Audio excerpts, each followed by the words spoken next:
Ms. Llodra, you request, go right ahead. Just another observation. From the perspective of the front office, I would want to remind you that those of us that work in the building collaborate very, very well. That falls apart once it enters the government, and that's a concern that we have.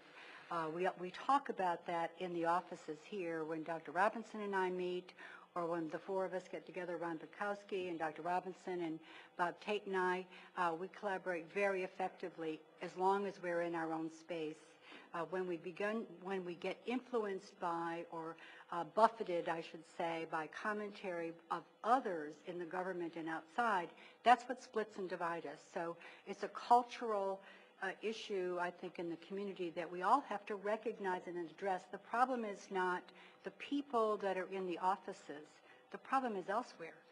And that's a real honest comment that I'm making, that I'm sharing with you, and it's a great concern for us because I think all of us who work in the building value each other and are working hard towards collaboration. It's very difficult to achieve that. It's very much what Jim said. It takes a long time to establish that kind of trust, but we're really working at it.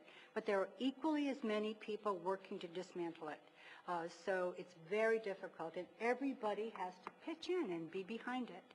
And that's really not just this body. It's every person who has chosen to put a stake in the ground and say, I'm for this but against that.